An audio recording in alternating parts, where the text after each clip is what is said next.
The topics and opinions expressed on the following show are solely those of the hosts and their guests and not those of W4WN Radio, its employees, or affiliates. We make no recommendations or endorsements for radio show programs, services, or products mentioned on air or on our web. No liability, explicit or implied, shall be extended to W4WN Radio, its employees, or affiliates. Any questions or comments should be directed to those show hosts. Thank you for choosing W4WN Radio. This is Beyond Confidence with your host, Divya Parekh. Do you want to live a more fulfilling life? Do you want to live your legacy and achieve your personal, professional, and financial goals? Well, coming up on Divya Parekh's Beyond Confidence, you will hear real stories of leaders, entrepreneurs, and achievers who have stepped into discomfort, shattered their status quo, and are living the life they want. You will learn how relationships are the key to achieving your aspirations and financial goals. Moving your career or business forward does not have to happen at the expense of your personal or family life, or vice versa. Learn more at www.divyaparekh.com, and you can connect with Divya at contact@divyaparekh.com. This is Beyond Confidence, and now here's your host, Divya Parekh. Good morning, listeners. Love being with you. And I want to share something super exciting. So, just past this month, I was able to take our profits and help several entrepreneurs across the globe. So thank you for getting my books. I really, really appreciate you. And I want to share that my team reached out to me and said that, hey, Divya, check it out. Your book is #1 on Canada Amazon Marketplace. And I was like, oh my goodness, having my book #1 in that marketplace after 32 months is amazing for expert to influencer. And folks, I could not have done that without you. You are amazing, and I wanted to say a big thank you. And for those, if you're thinking about getting the books, please do get books. If you're thinking about becoming an entrepreneur, the Entrepreneur's Garden will walk you through the whole journey. And expert to influencer, you have an established business or you have unique experience. You have the expertise and you want to become an influencer without having thousands of followers and piecing everything together, then Expert to Influencer is the book for you. So thank you, everyone. And again, I have my call to action. Donate 1 hour of your time every month to someone with no strings attached. And think about it, even if it is 20 million, 30 million, 80 million, 100 million, if so many people started donating their time every month, we are talking so much time that can go towards making our society better, our community better, your personal life better. Doesn't matter who you spend your time with, and just doing something for them. You can split the time over the month. You can use 10 minutes at a time, totally up to you. I love hearing your stories. And one story I do want to share is that this is a story from Julia. Thank you, Julia, for reaching out and sharing your story with us. So Julia decided to surprise her sister. She gave her a surprise visit, and she had let know her sister that she was going to come. And her sister was just kind of surprised, and she took her sister for a lunch without any occasion. And Julia shared with us that both sisters cried, and it was just amazing for them. So thank you, Julia, for sharing your story. So appreciate you. And folks, we'd love to hear your story and share it out on our podcast. So if you're open, share it and we'll share it. All right, let's bring in our guest, Cecile Harris. He's an author and sports writer. Welcome, Cecile. Thank you for inviting me, Divya. Congratulations on the success of your books. Oh, I appreciate that. Thank you so much. So, Cecile, we usually start out with a moment in childhood. So, do you recall any moment that left its mark on you in your childhood, or you remember something that's still with you today? Well, when I was in high school, Franklin D. Roosevelt High School in Brooklyn, New York, I wrote an essay for my English class. And the English teacher, Mr. Glass, as I recall, He said, "This is one of the finest essays I've ever read. You have a future as a writer." He was the first person to say to me, "You have a future as a writer." I wasn't sure what I wanted to be in high school. I, Mm, like most boys, I thought I'd want to be a professional athlete in some sport. And that can be a curse, not a blessing, because too many boys tend to focus too much on sports and they don't develop their skills or abilities in other areas, and only a small percentage of the boys who want to be athletes actually become professional athletes. So when he said to me, "I have a future as a writer," I really began to take that seriously. And I have gone on to become a journalist and an author of 4 books. So I really appreciated hearing that from a high school teacher that I respected. mm. And isn't it fascinating? Just sometimes we forget how much power do we have to influence somebody's lives.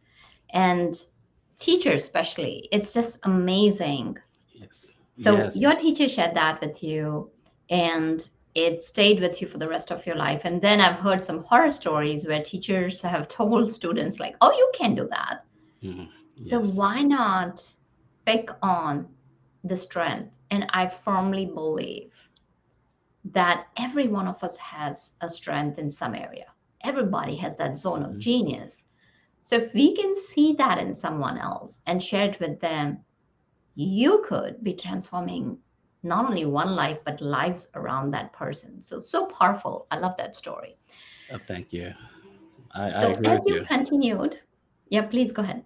No, I agree with you wholeheartedly. It really put me on the right path. And it's so discouraging to hear when teachers don't give positive feedback and try to discourage students from chasing their dreams. It's sad to hear. It really shouldn't happen. You should always try to build young people up and give them the message to dream big and work hard. Don't stay small. Don't assume you can't do something. Hmm. So, share with us your journey. I'm assuming that you move into journalism or literature. How did that pan out? Well, I attended Fordham University. I did some homework. I wanted to become a sports journalist. I knew by then, by the time I went to college, that I was not going to be an athlete for a living, but I wanted to write. So becoming a sports journalist was the next best thing. And Fordham University, here in New York, where I am, turns out a great many sports journalists. So I majored in media studies with an emphasis in print journalism. I wrote for the school newspaper. It's always a great place to get experience. You're all amateurs, but you're writing for the professors who are the student advisors, and they tell you what you need to improve on, what you do well, Mm, what you don't do quite so well. And Dr. Elizabeth Stone was was the faculty advisor for our school newspaper, and she's a friend of mine to this day. She was very instrumental in helping me develop my own writing style. And I took an internship at Gannett Newspapers in Westchester County, New York, one summer. And that's when I knew that writing was for me. I got a chance to write and edit the work of professional journalists. And I knew that if I kept working hard at it, I would become a professional myself. And before I graduated from Fordham, I was offered a part time job writing sports. And after I graduated, I went on to work for the paper full time. oh, that's so powerful. And there are so many times what happens is that students are taking their majors and don't make full use of what's available. And I really like what you shared is that it doesn't matter. Everybody's an amateur at school paper. And the key is what you shared is that you have the professors guiding you, holding your hand. And this is such a wonderful playground where even if you make mistakes, and it's important to make mistakes because without Yes. mistakes, you don't learn and you don't. I always think that, rather than going narrow and shallow, when you make mistakes, you go wide and deep. So it's Mhm. important to take Yes. advantage of these. So what are there's so many students, who are sometimes caught up either in doing jobs for paying college tuition fees or caught up in like, oh, I gotta have fun during college. What advice might you have for those students? I think it's important to find something that you like to do that you think you can do for a living. And if you do, then that's fun. I mean, covered sports for many years. It's always been fun for me to do that, but that's also my job. That's also my work. I've had the pleasure of covering the Olympics in Atlanta. That was in 1996, and I thoroughly enjoyed that. I got to meet famous people. Muhammad Ali was there, George Foreman, Evander Holyfield, Joe Frazier. These are legendary boxers because I was assigned to cover the boxing matches at Georgia Tech University. So my job is fun because I approach college from the perspective I want to learn the skills to become a professional sports journalist, and that will be fun for me. I didn't approach college as, oh, where's the party tonight? What are we going to do on Friday night? What are we going to do on Saturday night? I made my pursuit of a career a project that was fun. And because the college teams would play on evenings, weekends, I would cover those games for the school newspaper. And it was fun for me because I was developing my skills and learning my craft. So I discourage young people who approach college as something that should only be fun. You should also develop your skills. And no matter what you want to do for a living, if that involves getting better, and you know that from your freshman to sophomore to junior to senior year, you can chart your progress. You can see that by the time you're a senior, oh, I'm a better writer now than I was as a freshman. I can't believe what I wrote as a freshman. You see the growth. I think there's fun in that. Hmm. Absolutely. Earning your own respect. That's what I call. Okay. Don't compare Yes. yourself with anyone. Just see the progress. Just see the time you have put in yourself. And I'm all about supporting youngsters because they are our next generation. They are our future. And these may sound like cliches. And here's what I'll tell that time is so precious. So precious. And I love what you said, Cecile, is that make it fun. And Yes. when you make what you're doing fun, then you don't have to worry about having fun. Very powerful. So now you got your full-time job. Tell us, how did you get into more things and share with us about your journey? Well, once I started covering sports full time, I really enjoyed it. And I got an offer to take a paid internship with the Associated Press in Albany, New York. And that exposed me to being able to write quickly and on deadline. And it was a 12-week internship. I went up to Albany, New York, and met some great journalists there. Some are my friends for life. I met them in the early 90s. And so here we are 30 years later, and many of them are still friends of mine. They had a rule, for example, if they send you to cover a sporting event, your first story has to be in no later than 5 minutes after the game ends. That teaches you to write quickly, to think about what your angle is going to be, and really write as you watch. Don't wait until everything's over and then say, oh, well, I'm going to take a couple of hours now to figure out what I'm going to write. No, you have to write quickly. And that helps me to this day, being able to meet tight deadlines. So that was a really good move for me. I could have stayed with the newspaper in Westchester County, but I wanted to get even better.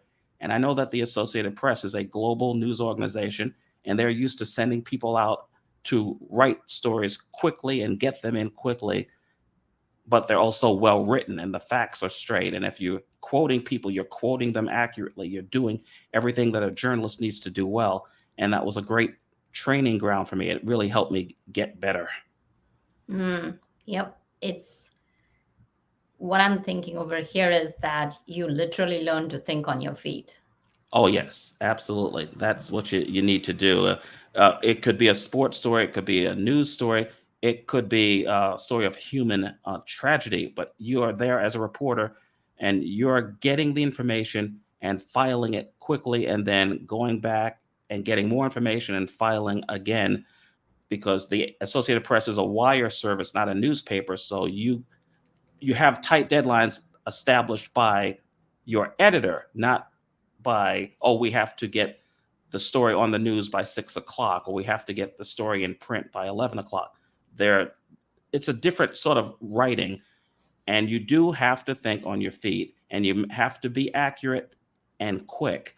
And that helped me enormously. And it also exposed me to covering things besides sports, I would go to the governor's mansion in Albany, New York, and cover a story there, go to a news conference. And that helped me broaden my perspective. It wasn't just about fun and games, it was about serious news as well. Hmm. So share with us like a couple of highlights of your journey where you're like, yep, I love this. I learned so much from it. Well, it's interesting. I grew up rooting for the New York Yankees baseball team, but I had a chance to cover them as a writer for Gannett newspapers. When I went from Gannett to the Associated Press internship to the New York Post and then back to Gannett. And when I went back to Gannett to cover baseball, I was a much better journalist because of experiences I had had before, especially with the Associated Press. So when I covered the Yankees, I was the first African American full time beat writer to cover the Yankees. Somebody let me know that. And by beat writer, is someone who covers them from the spring training games in February to the real season, which begins in April, to the final game, whenever it is in October, if it's the playoffs. And it was great to be able to make a small piece of history. Not everybody knows that, but I know it. And I was able to compete with writers from bigger newspapers like the New York Times, the New York Daily News, the New York Post. And when you beat them on stories, there's a sense of pride because you out hustled them. You got there before they did. You got something they didn't get, and it's in the paper, and everyone knows that you wrote it. And there's a satisfaction as a journalist to breaking a story. It takes hard work. It takes developing sources and getting people to trust you.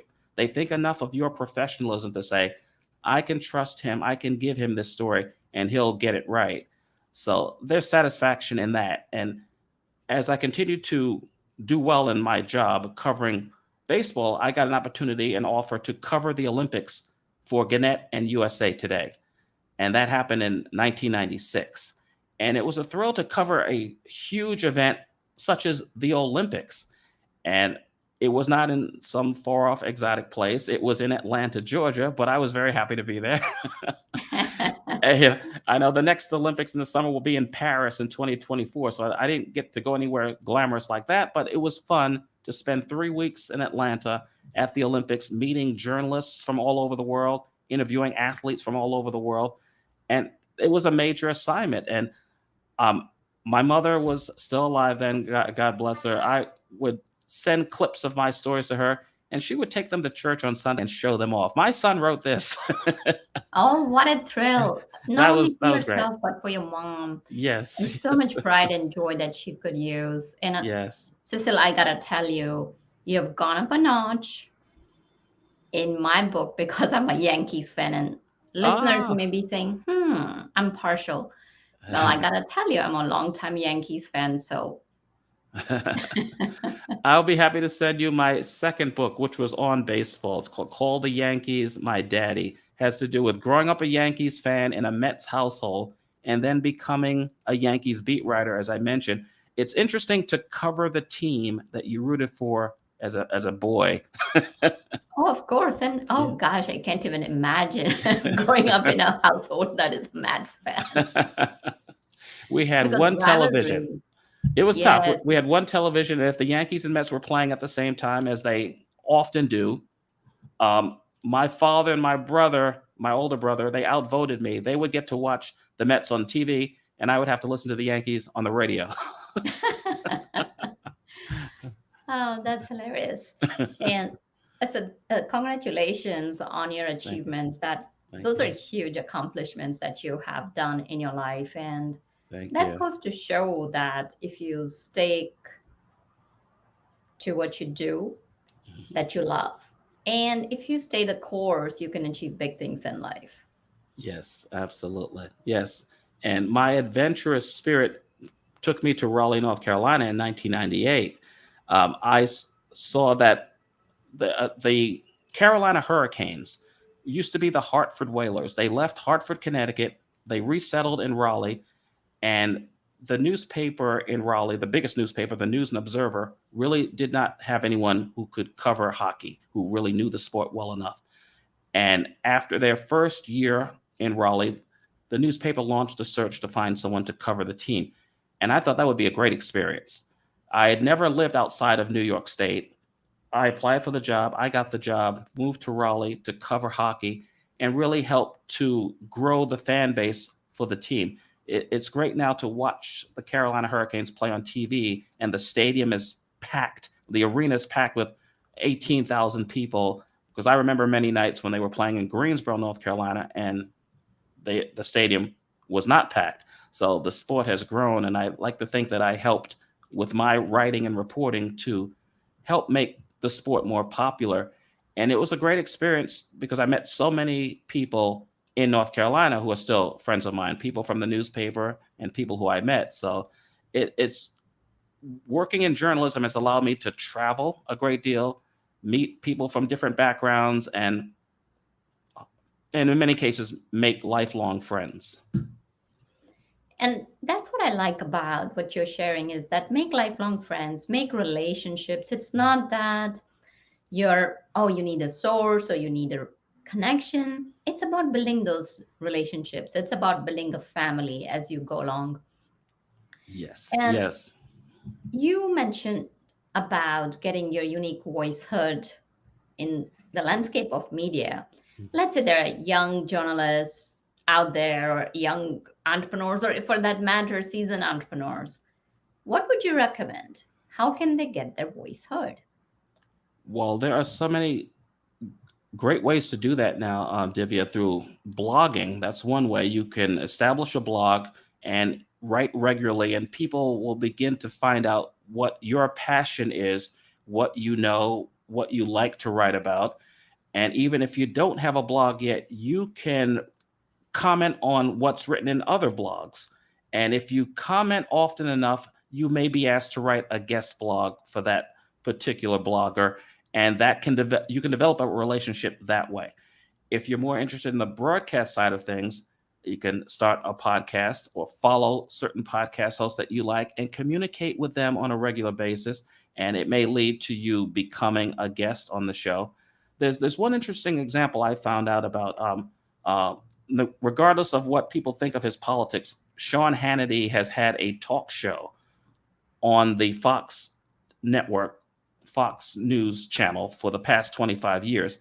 He started out as someone who would call radio shows of hosts that he agreed with, and that led to him getting a radio job, and that led to him getting a TV job. And now for the past quarter century, he's been on TV 5 nights a week. But again, with him, it started as, oh, I like this show. I'm going to call this show and express my opinions. It's a really good way to have your voice be heard. He didn't have a show, but he liked a show and called. You can do that as a blogger or as a podcast host or as someone who listens to radio, watches TV. You can use social media to comment on what you like, what you don't like. And that can lead to someone saying, well, you have a unique take on things. I like the way you express yourself. I will give you a chance to do that. And that's a good way in this day and age to go from listener or reader to host, blogger, and in many cases, an authority on something. Mm-hmm. No, definitely. It's what you're sharing is so true. It's about going from being a consumer of the content. So just stop consuming. Also, because everybody has a unique take, point, and view. And of course, you have to be true to yourself and also think about that as you're sharing your point of view, are you ready to take a stand behind it? Yes. Are you willing to put that stake in the ground? And it doesn't have to be political. It could be a simple thing. So, for example, I'm just going to share what one of my clients did. So, one of my clients was very hesitant and she had lost weight. She did not know what her niche was. She had been going about and exercising and created her own style of food. Oh, she came to me. She was transitioning out of a corporate job and wanted to become an entrepreneur and thinking, what can I do? I said, look at you. You have lost 75 pounds. You yourself can be a poster child and start blogging, as you mentioned. And again, the key goes back to how do you show up? How do you build those relationships? It's not just about writing your blog and putting it out there in a dark hole somewhere. It's about going, commenting. It's about building those relationships. And those are some very powerful techniques that you shared. Yes. Yes, you're And building relationships, no doubt about it. yep, and you kind of like taking a detour from there. I know you have covered Williams sisters. So Yes. can you tell us your relationship? And of course, everybody's fascinated with Williams sisters, just their achievements and the tenacity and Yes. the world-class athletes they are. So we'd love to hear about that. Well, yes, they are amazing. Venus and Serena Williams are really the most successful sibling act in the history of sports.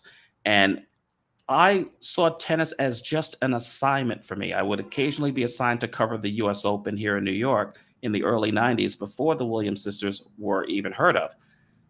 And tennis was just an assignment for me. I didn't have an emotional attachment to any of the players. But in 1994, Venus Williams was 14, and her father, Richard Williams, was making noise about how she's going to be the best player in the world someday.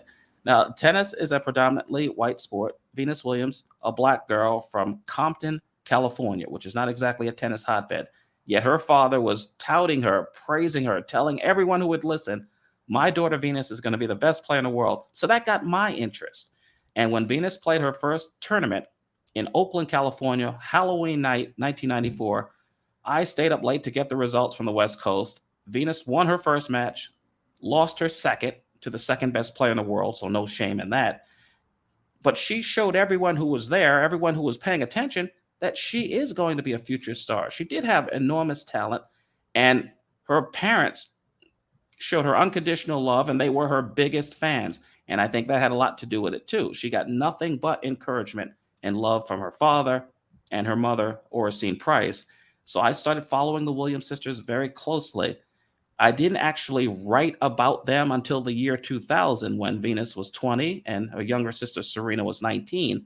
But by then, they were both on the verge of becoming global superstars. And I follow them very closely. I once wrote for a website called williamssisters.com.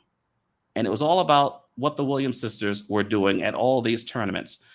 And then I got to write about them at the US Open. I went to Wimbledon, the famous tournament in England, to watch them play. I've seen them play at the Australian Open. I've seen them play at the French Open. And I'm I find it so remarkable that these two young women fulfilled the promise that their father laid out for them. Many people thought he was just nuts. What does he mean they're going to be the two best players in the world? But it happened. And here they are now in the year 2022. They haven't retired yet. Venus is 42. She will be 42 in June. Serena will be 41 in September. They're still active players. They're not retired because they've always been able to put tennis in the proper perspective. It's not eat, sleep, and drink tennis. It's doing other things as well. Serena's married. She has a daughter. Venus has business interests. Serena has business interests. And they still have made time for tennis, but not just tennis. I'm fascinated at the way they manage their time so well and avoid burnout by making sure they have other things in their lives that they enjoy. Mm. So there is this adage for anything, regardless whether you are a piano virtuoso or you are an athlete or you are a top-notch painter, that you gotta eat, drink, and sleep. So you have showed by taking an example of Williams sisters that they've been able to create a harmony between their passion and their life. So what would you say to people that you gotta do that? I think it's so important to be as well-rounded as possible. I learned that from watching them because I've seen so many tennis players come up and they show a great deal of promise when they're young, but they burn out or they find, oh, I don't like tennis anymore once they start losing for the first time. But if you have other things going on in your life, then it's not all about the outcome of a tennis match. Oh, you don't feel worthless if you've lost. You have so many other things going on. And I've learned from watching Venus and Serena, it's important to have other interests. It's also important to have love within the family. Venus and Serena truly love each other. I've written two of my four books are on tennis, and the last two are dealing extensively with the Williams sisters and that family dynamic because of the love they get from their father and their mother. The parents are divorced, but obviously the parents still love their daughters unconditionally. And the two sisters, Venus and Serena, love each other. And I think that good advice to give someone on that score is make sure that you are well rounded. Don't put all your eggs in one basket, so to speak. Have other things in life that give you joy, that bring you satisfaction, bring you pleasure.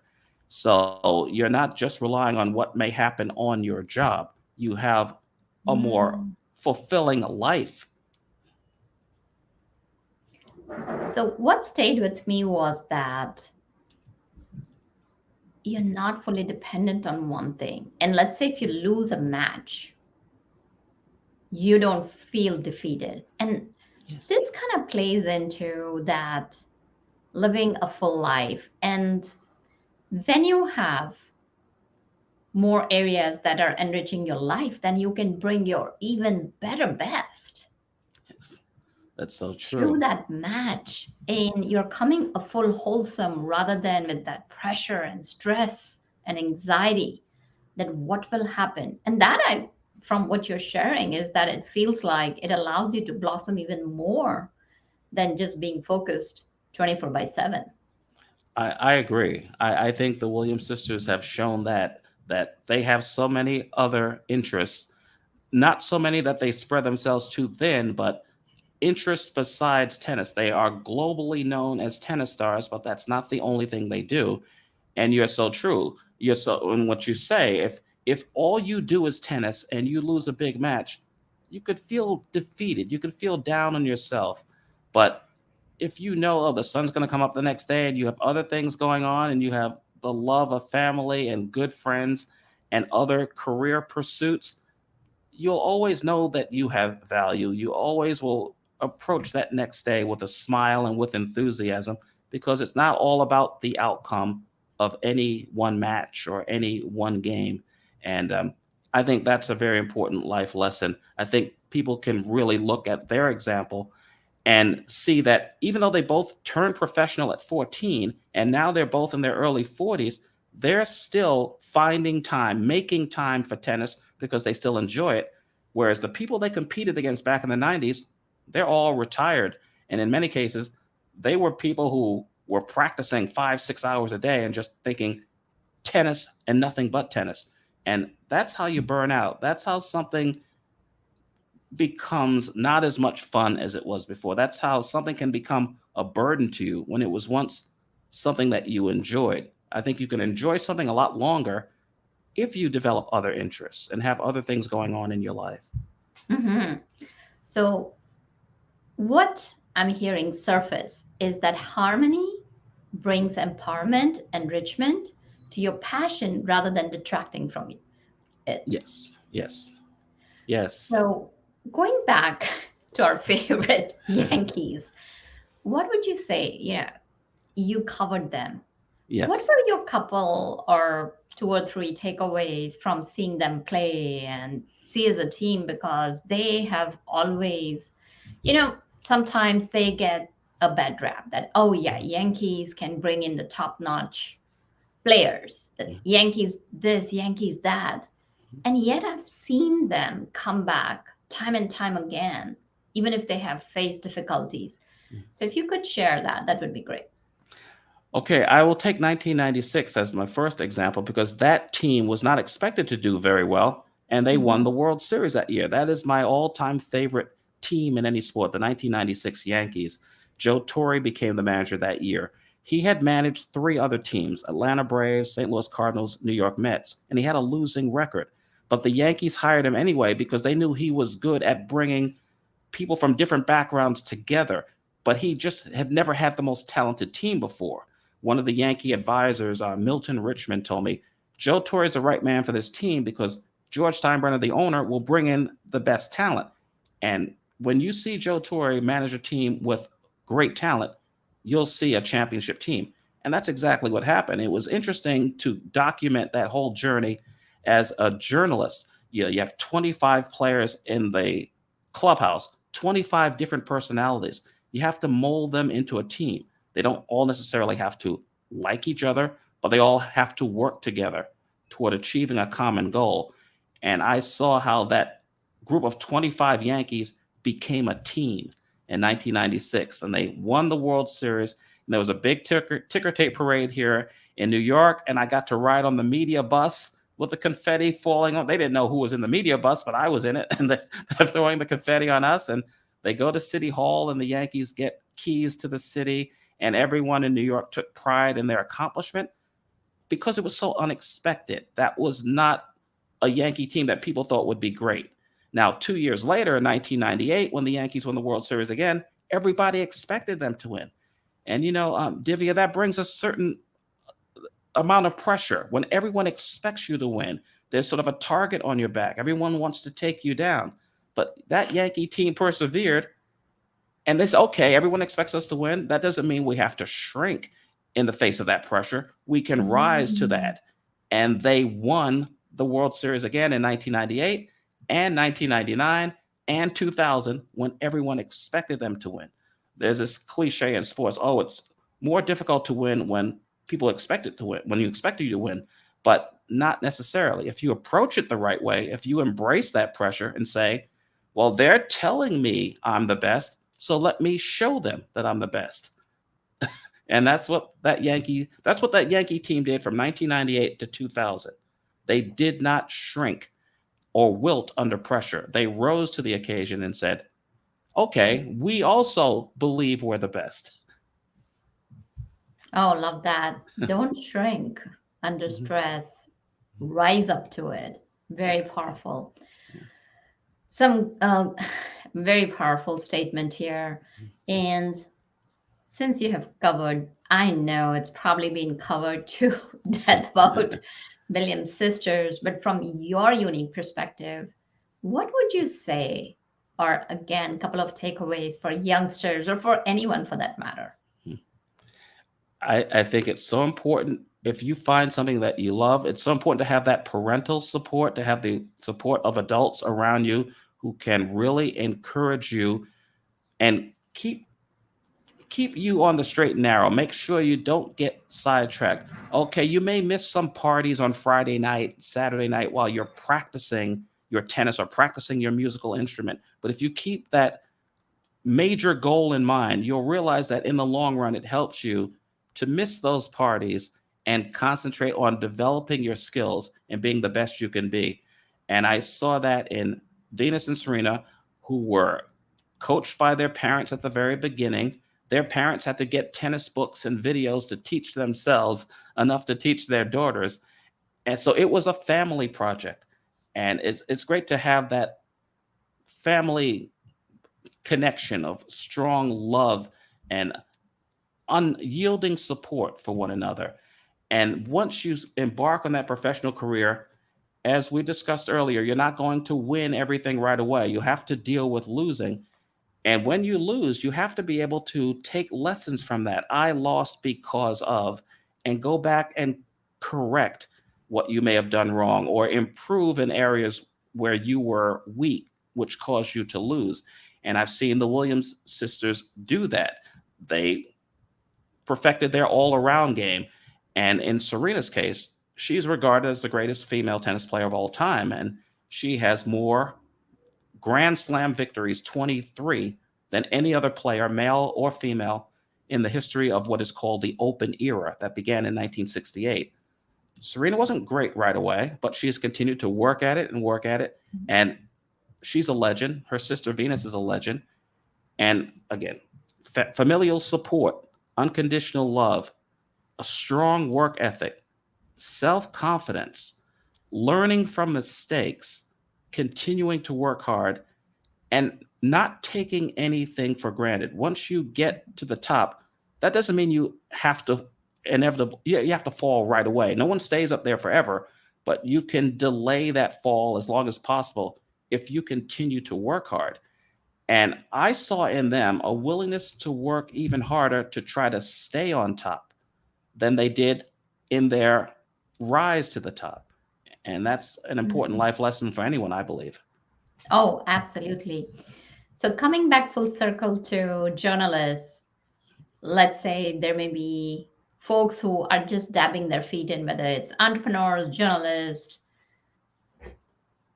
even for that, like, somebody who wants to get their cause out there. So you mentioned about, connecting with different media outlets or even websites where they can comment. Yes. What are a couple of quick ways that our audience can take and find those media outlets to get seen and be heard? Well, there's a reference book that's updated every year, the Writer's Digest. And I used to buy it every year when I was just starting out.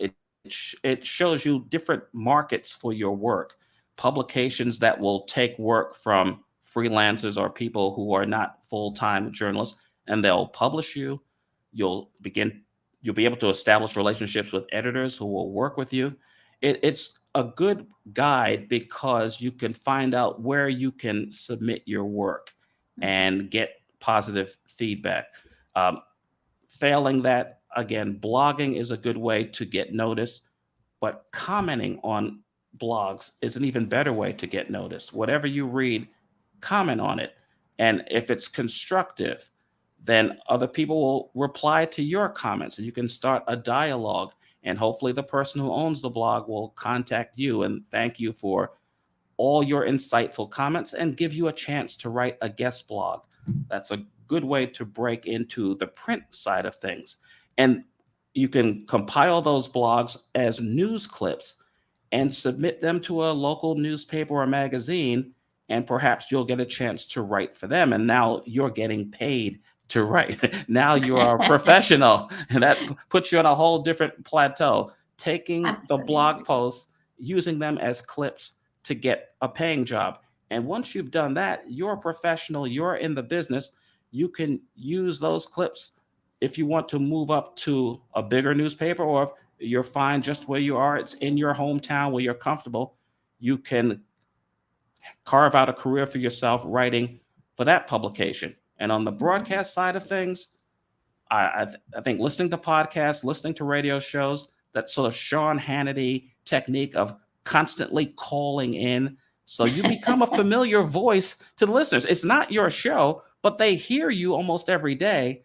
And either they Mhm. agree with you or they don't. But if they agree with you, it can lead to someone offering you a show or offering to make you the Absolutely. co host or a regular contributor to the show. And that can get your broadcast career going. Very powerful. Thank you for being so open, for sharing Oh, you're welcome. Thank you all for the inviting me. strategies. I'm sure our listeners want to connect with you, know about your books. So tell us where they can connect and a bit about your books. Oh, thank you. I have a website, cecilharrisbooks.com, and I've written 4 books. Sports history is my preferred genre. My last 2 books, I'll start from the back and work forward. My most recent book is on Different Strokes, Serena, Venus, and the Unfinished Black Tennis Revolution. Prior to that, I wrote Charging the Net, A History of Blacks in Tennis from Althea Gibson and Arthur Ashe to the Williams sisters. Prior to that, I wrote Call the Yankees My Daddy, the baseball book about growing up a Yankees fan in New York City. And then I'm covering the team for a major newspaper and covering the World Series and traveling around watching the Yankees play and getting to know more about North America than I ever knew before because I was getting to go to all these cities, and I write about that in the book as well. And my first book was on hockey. I covered the Carolina Hurricanes in Raleigh, North Carolina, a black man covering a predominantly white sport, and then I would meet the occasional black hockey player, and we would trade stories because sometimes people did not want to let me in the arena. They didn't believe I was really there as a reporter. They thought I was trying to sneak in. So it was ridiculous on some levels when I would travel as a hockey writer. So I wrote about the history of blacks in the sport, mostly the players, but also stories about myself as a writer. And on my website, you'll see more information about those books. And I would welcome your listeners to contact me so we can establish your listeners and viewers to contact me. We can establish a dialogue and get to know each other that way. Well, fascinating. Enjoyed our conversation. Thank you so much, Cecil, for joining us and sharing your journey. You're welcome. Thank you for inviting me. Absolutely. And thank you, listeners, because without you, the show would not be possible. And thank you for coming back and sharing stories. So, folks, as I mentioned, if you are helping somebody out and spending that 1 hour with no strings attached, send me your story and I will share your story out on the next podcast. So, thank you. And also want to thank Juan for his wonderful support. So until next time, be well and take care. Thank you for being part of Beyond Confidence with your host, Divya Parekh. We hope you have learned more about how to start living the life you want. Each week on Beyond Confidence, you hear stories of real people who have experienced growth by overcoming their fears and building meaningful relationships. During Beyond Confidence, Divya Parekh shares what happened to her when she stepped out of her comfort zone to work directly with people across the globe. She not only coaches people how to form heart connections, but also transform relationships to mutually beneficial partnerships as they strive to live the life they want. If you are ready to live the life you want and leverage your strengths, learn more at www.divyaparekh.com. And you can connect with Divya at contact@divyaparekh.com. We look forward to you joining us next week.